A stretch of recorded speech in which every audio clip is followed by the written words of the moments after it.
Kenapa orang bisa depresi? Yang pertama, efek dari overload informasi, overload kemungkinan, dan overload aktivitas. Overload informasi itu segala informasi masuk ke kita.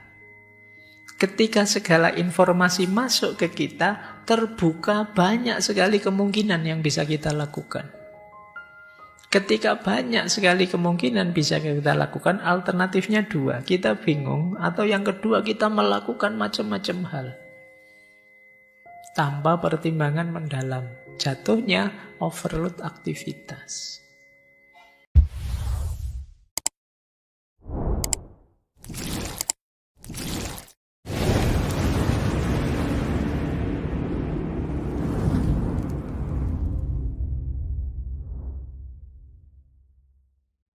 Assalamualaikum warahmatullahi wabarakatuh. Bismillah, teman-teman. Mari kita lanjutkan kajian rutin kita. Kita lanjutkan.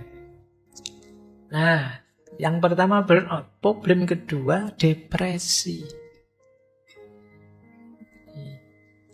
Ada beberapa pandangannya Byung Chul Han. Kenapa orang bisa depresi? Yang pertama, efek dari overload informasi, overload kemungkinan, dan overload aktivitas. Overload informasi itu segala informasi masuk ke kita. Ketika segala informasi masuk ke kita, terbuka banyak sekali kemungkinan yang bisa kita lakukan. Ketika banyak sekali kemungkinan bisa kita lakukan, alternatifnya dua. Kita bingung, atau yang kedua kita melakukan macam-macam hal. Tanpa pertimbangan mendalam. Jatuhnya overload aktivitas. Jadi, mungkin ya kalian yang usia-usia mahasiswa ini masih bingung. Saya pengen jadi ini Pak, terus kamu melakukan itu. Pak, saya pengen besok ke luar negeri Pak, terus kamu kursus bahasa. Tapi saya juga pengen pinter IT Pak, karena zaman sekarang kalau ndak IT ya ndak. Terus kamu kursus IT, komputer. Itu ndak cuma operator Pak, sekarang yang lebih dicari itu yang coding-coding. Yo, terus kamu kursus coding. Setelah itu, tapi selain itu Pak, terus opo baik kamu hidup ini kan perlu ketenangan Pak. Berarti ya perlu jiwa yang stabil. Antara lain harus bisa musik lah Pak. Terus kamu kursus musik. Terus kamu semuanya kamu ikuti. Dari mana kamu tahu? Banjir informasi di kepalamu. Wah ini baik ini. Wah itu bagus ini. Wah itu. Sekedar nyari tukang pijet aja terus kamu googling kok banyak ya. Mungkin di sini dicoba. Enggak cocok. Ganti tukang pijet sana. Masih belum cocok juga. Oh ini enak sih, tapi lebih enak yang kemarin. Terus kamu bingung. Jadi banjir informasi, banjir kemungkinan, akhirnya banjir aktivitas. Terus kamu depresi. Jangan dikira banjir informasi itu menyenangkan. Ada banyak konsep yang kemarin-kemarin kita pelajari itu mengajarkan ke kita, ada kalanya tidak tahu itu lebih baik. Jadi dalam banyak aspek kadang-kadang tidak tahu itu lebih selamat. Ketika kamu tahu, kamu tambah ribet, tambah repot, tambah cemas. Misalnya, kamu punya teman, kamu tidak tahu kalau teman ini dulunya misalnya pernah dihukum karena apa gitu. Karena pelecehan atau karena apa itu. Ketika tidak tahu kamu aman, dia sudah tobat. Sekarang kamu nyaman saja, kamu tidak tahu masih jalan. Tapi begitu kamu tahu, beda sudah kan, kamu mulai deg-degan ini. Saya harus ambil jarak ini saya. Kamu mulai, karena kamu tahu. Dan kamu tidak berani tanya. Pokoknya minggir saja. Ini yang sering terjadi. Jadi overload informasi, overload kemungkinan, akhirnya overload aktivitas. Kemudian orang banyak depresi karena menganggap kegagalan terjadi karena aku yang tidak kompeten. Jadi dia lupa bahwa manusia itu tidak ada yang tanpa batas. Semuanya terbatas. Tidak ada manusia yang menguasai nasibnya 100%. Bahkan kalian yang ahli pun kadang-kadang juga gagal. Tapi karena tadi teorinya, kamu pasti bisa. Setiap orang punya potensi. Apapun yang ingin kamu lakukan, kamu pasti mampu. Akhirnya ketika gagal kamu menganggap dirimu lah yang tidak kompeten. Terus kamu merasa saya tidak produktif, saya jelek, saya tidak canggih, saya tidak berharga. Di situ dia merasa depresi. Apalagi kemudian anti negativitas. Kamu merasa tertekan. Di mana-mana ditanya orang, kapan lulus?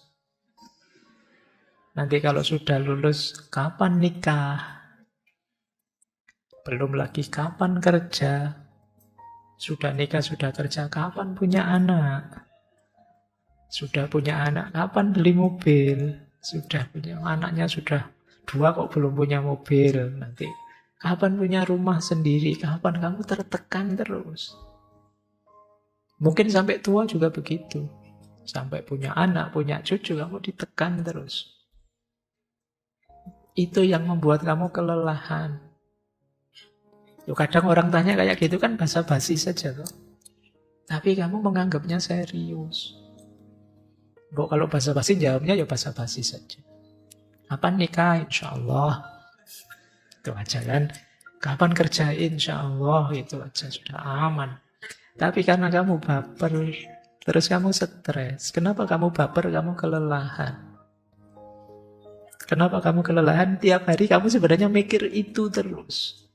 Ketika kamu mikir itu terus, ditanya orang, pasti saja kamu kesenggol. Lihat temennya nikah semua, tinggal aku yang belum nikah. Tiap hari kamu mikir, kok ya temanmu santai tanya, lah kapan kamu? Sejak kemarin tak pikir, sekarang kamu senggol.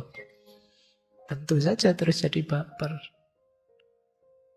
Kapan punya rumah? Itu sejak dulu sudah mikir kapan punya rumah, malah ditanya lagi. Tersulutlah dirimu. Jadi ini yang membuat hari ini banyak orang depresi. Belum lagi kalian kehilangan jati diri, kehilangan makna hidup. Dari mana kita bisa hilang jati diri? Dari banjir informasi. Terus kita merasa berarti diriku ini tidak ideal. Berarti diriku ini masih negatif, masih jelek. Terus kamu ingin ganti diri yang lebih baru, lebih fresh, dan kamu tidak mampu ke sana. Tambah stres, tambah kalian depresi. Ini problem hari ini ya. Kemudian isolasi sosial. Hari ini tidak seperti dulu, kita cenderung lebih individual. Iya sih kalau di medsos rame, tapi dalam kehidupan nyata kita lebih tersekat-sekat. Kadang saya duduk di sini, teman duduk di sebelah, masing-masing pegang HP, ngobrolnya tidak dengan yang bersebelahan, tapi dengan yang berjauhan. Sehingga banyak orang yang depresi, putus asa sendirian. Dan dia tambah depresi lagi karena menganggap tidak ada orang peduli ke dia. Itu yang kemudian beberapa kita lihat kisah-kisah orang sampai ingin mengakhiri hidupnya, menganggap hidupnya tidak berarti, tidak bermakna karena saya tidak punya karya, karena saya tidak seideal yang dibilang motivator-motivator itu, karena saya terus dia merasa ngapain terus saya hidup. Nah, ini kalian harus sudah mulai hati-hati ya, kalau sudah ada pikiran-pikiran seperti ini, cari teman, jangan sendirian. Masih banyak orang yang peduli pada kalian, cuma belum dapat momen saja untuk dekat dan menyapamu. Saya yakin temanmu banyak, kalau dia tahu masalahmu, sukarela mereka akan membantu menghiburmu. Sayangnya, situasi hari ini membuat kita saling berjauhan, saling tersekat. Lebih terbuka. Kalian kalau di dunia nyata mungkin hari ini jarang terbuka. Terbukamu justru di dunia maya, dunia digital, dunia medsos. Itu apa saja kamu pamerkan. Tapi kalau ketemu teman di dunia nyata kamu malah diam. Jadi temanmu tidak tahu ada gejolak apa di pikiranmu, apa kegelisahanmu. Ya, jadi ini problem kedua, depresi. Kata Byung-Chul Han, keluhan individu yang depresi tidak ada yang mungkin. Ini kan orang putus asa, tidak ada yang mungkin lagi aku lakukan. Hanya dapat terjadi dalam masyarakat yang berpikir tidak ada yang tidak mungkin. Ketika masyarakatmu punya ideologi, tidak ada yang tidak mungkin kita lakukan. Kita pasti bisa, kita pasti mampu. Begitu kamu tidak mampu dan tidak bisa, kamu akan depresi. Maka kata Byung Chul Han, keluhan individu yang depresi tidak ada yang mungkin, hanya dapat terjadi dalam masyarakat yang berpikir tidak ada yang tidak mungkin. Ini berarti ada andil kita semua juga. Kita selama ini mengglorifikasi bahwa segalanya bisa, segalanya mampu, segalanya mungkin. Makanya mungkin agama itu mengajarkan kita, ya kalau punya tekad apa, punya keinginan apa, akhirilah dengan insya Allah. Kamu pasti bisa, insya Allah. Nah, itu mungkin lebih menurunkan tensi kepastian kemutlakannya. Lebih membuat kita nyaman seandainya gagal, mungkin Allah belum mengizinkan. Dibandingkan kita yakini 100% mutlak, saya pasti bisa, saya pasti mampu. Karena begitu gagal, kamu akan menyalahkan dirimu sendiri. Menganggap bahwa saya tidak kompeten, saya ini level rendah berarti. Ini SDM level rendah berarti saya itu ya. Sekarang istilah ini kan sering kamu pakai. Menyebut dirimu tidak berharga, level rendah, dan lain sebagainya. Baik. Kata Byung Chul Han lagi, orang yang depresi tidak mampu memenuhi harapan. Karena dia sudah lelah, harus menjadi dirinya sendiri. Jadi orang depresi itu kan orang yang capek saya jadi orang seperti ini, yang mengejar-ngejar mimpi, yang harus beraktivitas terus, dan lain sebagainya. Yang jelas kalau ada teman-teman sedang di fase ini, mungkin pikirannya sulit mencari jalan keluar, carilah teman lebih terbuka. Jangan diam saja, jangan dipendam sendiri. Di sekitarmu ada banyak telinga yang siap mendengarkan. Kamu saja yang jarang menyapa mereka. Sapalah, maka mereka siap mendengarkan apapun keluhanmu. Jangan dipendam sendirian. Oke, kita lanjutkan. Jadi setelah burnout, depresi, ini yang mungkin sampai hari ini masih kamu lakukannya, narsisme. Karena tadi fokus pada aku yang bisa, aku yang mampu, aku yang harus unggul, aku yang harus berprestasi, fokusnya terus pada aku, melahirkan karakter narsis.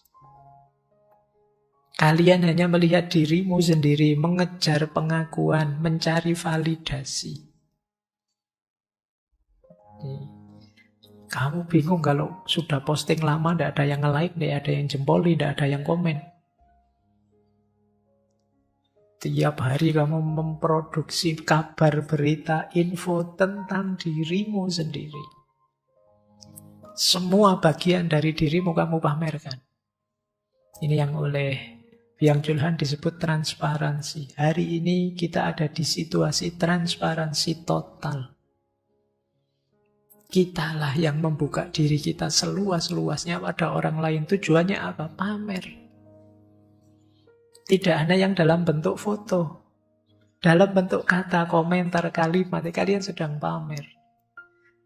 Kamu sedang pamer ingin menunjukkan, saya loh sekarang ngerti filsafat. Terus komentarmu mampu-mampu filosofis semua. Ya kan? Terus komenmu, wah, gagasan seperti ini pernah disampaikan Nietzsche sebelumnya, dan kamu bangga. Terus temanmu jempoli semua, wah kamu hebat sekali. Atau kamu ingin menunjukkan kamu anak soleh, terus kamu komentarnya disisipi ayat, terus kamu, ya kan? Jadi tidak harus foto, ternyata tidak harus gambar juga untuk kamu narsis menunjukkan dirimu. Atau kamu ingin menunjukkan kamu orang yang lucu, atau kamu ingin menunjukkan orang yang peduli, atau kamu, ya semuanya sebenarnya tujuanmu ingin diakui, divalidasi. Wah ternyata kamu lucu juga ya. Wah ternyata kamu orangnya cuek asik nih. Wah ternyata kamu orangnya iseng juga ya kamu. Tergantung citra apa yang ingin kamu bangun. Jadi itu yang terjadi hari ini. Ternyata penyakitnya ada di diri kita. Jadi kita menganggap bahwa kitalah satu-satunya yang jadi pusat perhatian. Yang harus diperhatikan orang yang nyambung dengan kita. Ini kemudian dilanjutkan ke istilahnya Feng Chulhan, diri kita anggap jadi cermin.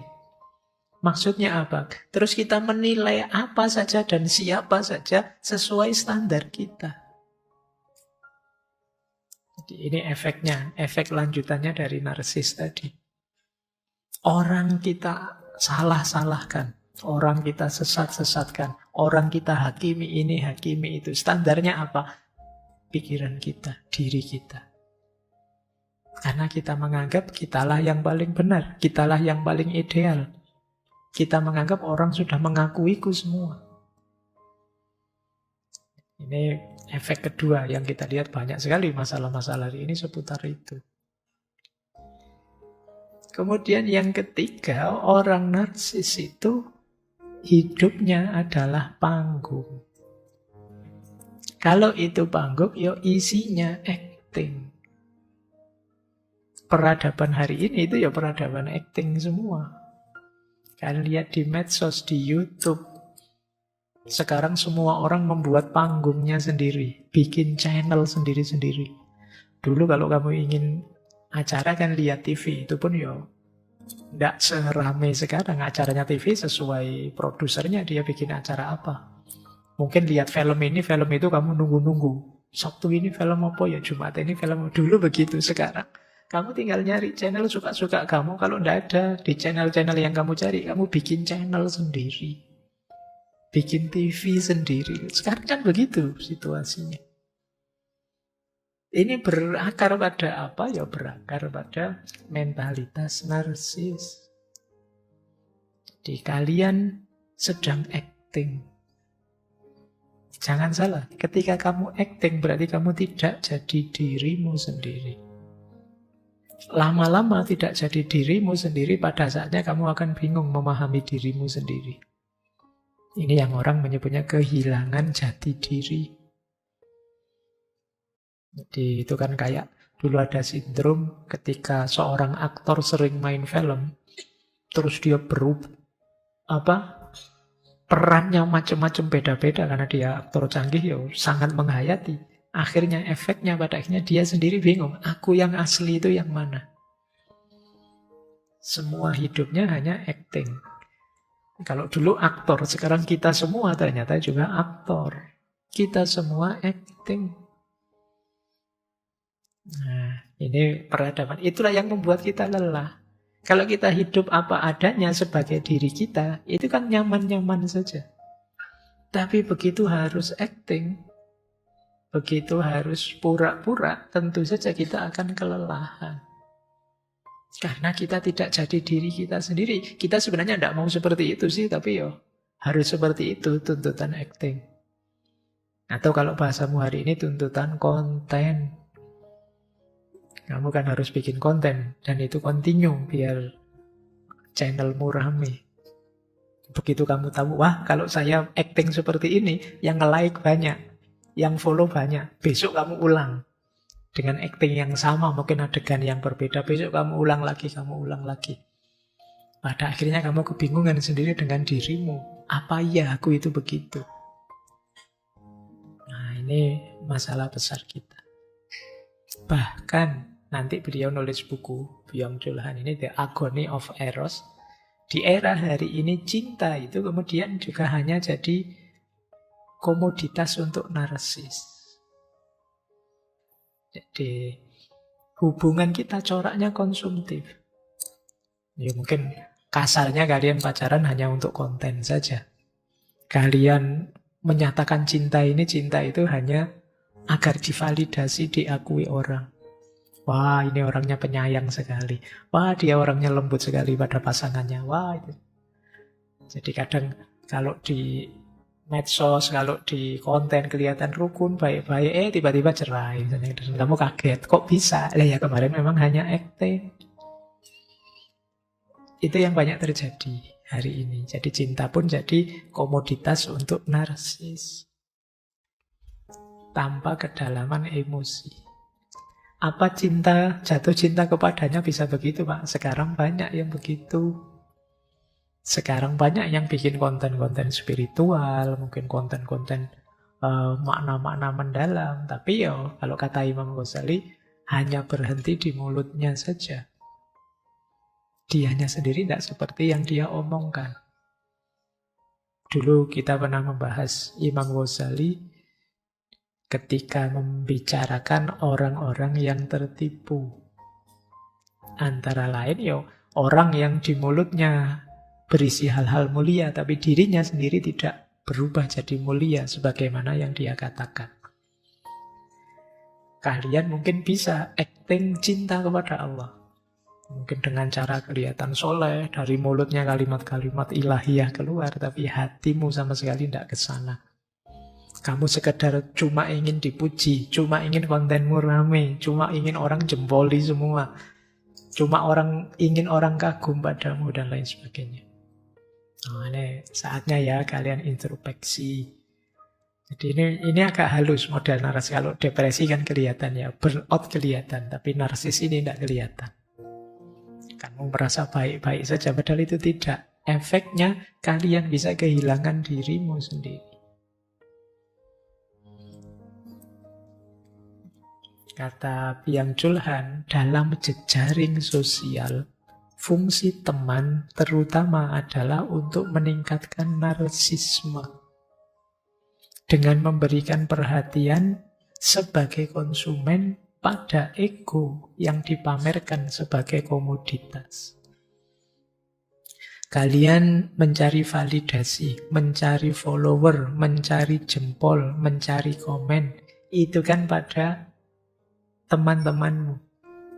Gunanya apa sih kamu mencari follower yang banyak? Secara psikologis, kata Byung Chul Han, untuk meningkatkan narsisme. Merekalah konsumenmu, kamu penjualnya. Merekalah penontonnya, kamu aktornya.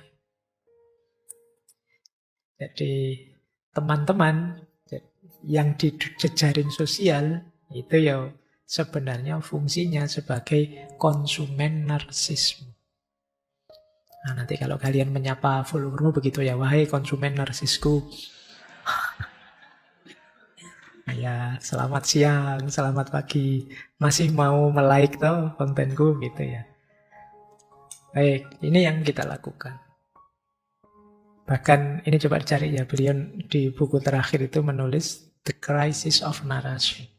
Kata beliau, yang menyebabkan orang kecanduan selfie itu bukan rasa cinta diri atau kesombongan narsistik, tetapi kekosongan batin. Kenapa bisa begitu? Karena dia belum yakin terhadap dirinya. Maka dia perlu penegasan orang lain tentang bahwa aku ini hebat loh, aku ini cantik loh, aku itu ganteng loh, aku itu pinter loh, aku itu. Dia menunggu penegasan dari orang lain baru dia yakin bahwa aku begitu. Ini yang membuat, ini yang disebut oleh Byung Chul Han, batinnya sedang kosong. Kesadarannya tidak tentang dirinya, tapi dia menunggu pengakuan orang lain tentang dirinya. Jadi kalau melakukan kebaikan, dia belum yakin itu baik sebelum dijempoli orang lain, sebelum diakui orang lain bahwa itu baik. Nah, ini ciri-ciri kekosongan batin. Tentu saja kalau kalian ada di titik ini, kalian akan kelelahan luar biasa. Karena mengejar pengakuan orang lain itu tidak segampang kelihatannya. Karena biasanya orang yang mentalnya seperti ini, ada kritik satu saja, dia panik sudah. Yang lain muji, jempol-jempol, wah bagus, hebat. Terus ada satu yang kritik, kok kayak gitu, salah itu, keliru itu, kamu panik sudah. Karena kamu ingin pengakuan total. Begitu ada satu yang negatif, ya kamu gelisah dengan itu. Yang sering bikin konten mungkin merasakan ya, kalau dikritik satu gitu. Untungnya saya tidak main medsos. Kalau saya main medsos mungkin aku stres sejak dulu ya. Kalau ada kritik, ada itu. Mungkin kalau dengar filsafat kafir pak, itu mungkin. Untungnya saya tidak ngikuti perdebatan itu. Mungkin kalau ngikuti terus bubarlah, tidak ngaji-ngaji filsafat, mungkin bisa begitu ya. Tapi ya memang zaman kita hari ini seperti itu. Baik ya, jadi ada 3 efek tadi ya. Situasi hari ini, yaitu kondisi kelelahan akut, burnout, kondisi depresi, dan kondisi narsistik. Nah, lanjutkan.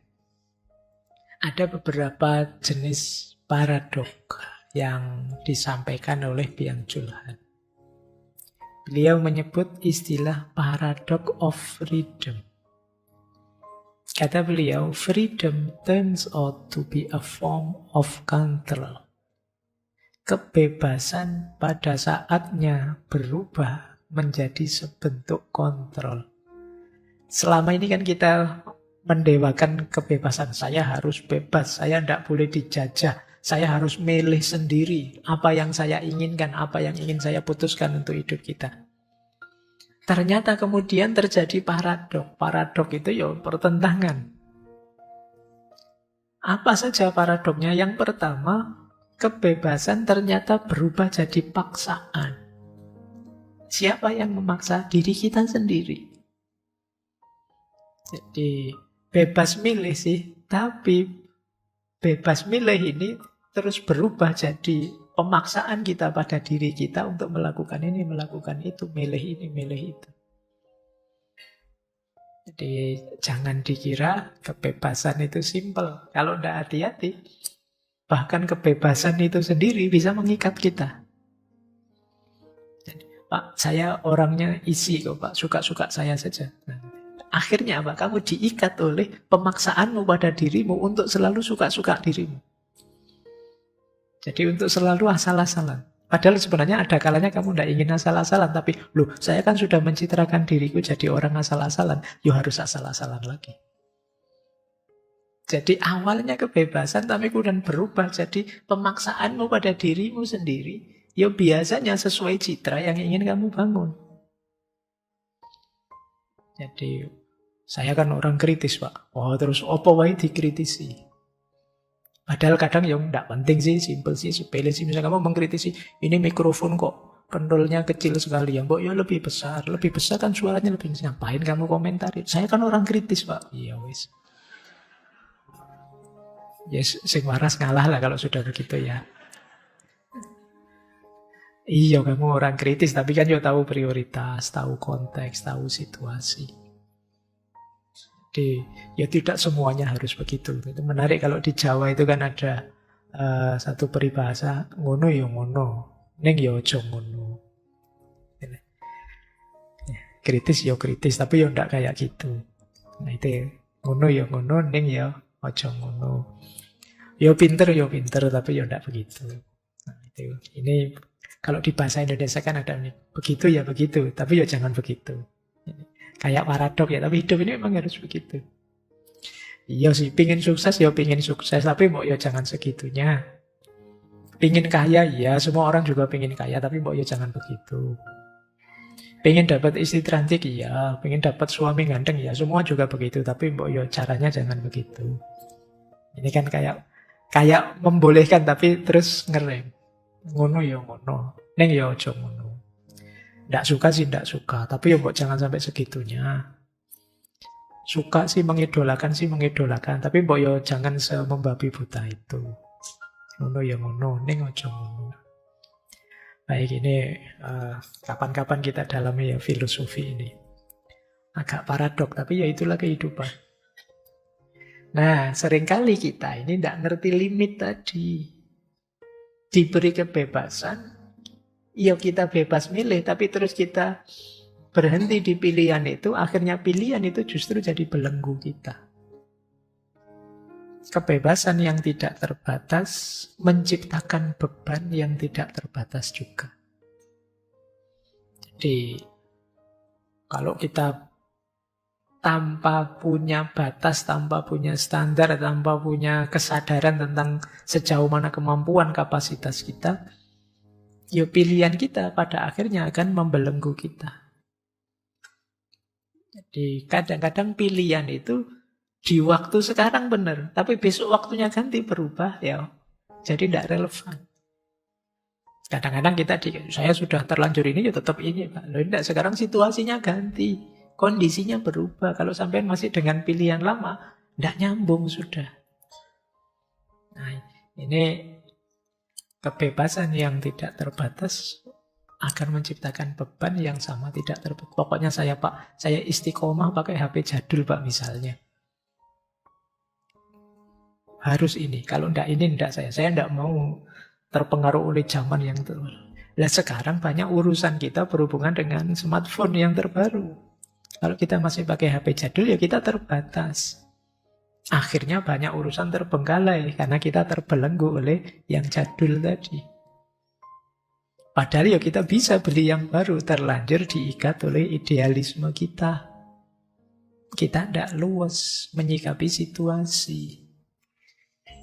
Akhirnya, ya pandangan yang semula luar biasa jadi belenggu. Kemudian paradok kebebasan yang ketiga, kebebasan itu ternyata hanya ilusi, kata Byung-Chul Han. Kenapa begitu? Kita merasa bebas milih, tapi sebenarnya tidak ada orang itu yang 100% sepenuhnya pilihan itu murni karena pilihannya. Pasti ada pengaruh sosial, pengaruh budaya, pengaruh mungkin orang tua, pengaruh pendidikan sejak kecil. Sehingga itulah pilihanmu. Warna hitam apa warna pink? Itu kan, kalau saya pink saja. Itu pilihan saya bebas, ini kok saya memang sukanya pink. Ya sekarang kamu milih pink itu memang kesukaanmu. Tapi lahirnya kesukaanmu itu pasti ada sejarahnya, ada yang mempengaruhi. Jadi itu seolah-olah kamu bebas, tapi sebenarnya tidak. Kamu sejak awal sudah disituasikan oleh sejarah hidupmu. Ini yang sering kita tidak sadari. Makanya Byung-Chul Han bilang ya kebebasan itu kemungkinan hanya sejenis ilusi. Karena pilihan-pilihan yang menurut kita bebas itu mungkin saja sebenarnya sebelumnya sudah tersituasi, terkondisi oleh sejarah hidup kita. Pilihan apapun. Bahkan mungkin Pak, tipe saya Pak, pasangan itu begini loh Pak, begini. Itu kan seolah-olah tipemu, kamu sendiri yang milih. Tapi seleramu ke situ, itu mungkin karena sebelumnya kamu ngalami ini, ngalami itu. Kayak misalnya apa? Selera musik misalnya. Kalau saya dari desa itu sejak kecil musik itu ya telinga saya akrab dengan dangdut misalnya. Pokoknya hajatan ya dangdut atau secara apa dangdut. Jadi begitu dengar dangdut rasanya nyaman saja, klop saja. Jadi kalau disuruh musik ini, musik itu dangdut. Nah, itu bukan karena kok pilihan bebas saya milih dangdut. Tapi memang ada sejarah yang mengantarkan saya kemudian lebih dekat, lebih nyaman dengan musik dangdut. Kayak kalian lebih suka tempe atau ada yang anti tempe. Itu pasti ada sejarahnya. Jadi yang kamu sebut kebebasan milih itu sebenarnya ya tidak bebas-bebas amat. Kalian disetir oleh sejarahmu tapi kamu tidak sadar. Kalau psikologis bahkan disetir oleh bawah sadarmu. Nah, jadi kebebasan itu ternyata paradok. Yang sering justru membelenggu kebebasan kita ternyata bukan di luar diri kita, tapi diri kita sendiri. Ya tadi loh, kita mewajibkan diri kita ini, mewajibkan diri kita itu. Itu kan yang kemudian jadi belenggu kita. Pokoknya saya harus ini Pak, sekian tahun lagi saya pasti harus begini dan lain sebagainya. Itulah yang kemudian jadi belenggu kita. Inilah paradox of freedom. Ternyata kebebasan pada akhirnya berubah menjadi paksaan. Yang dipaksa diri kita sendiri.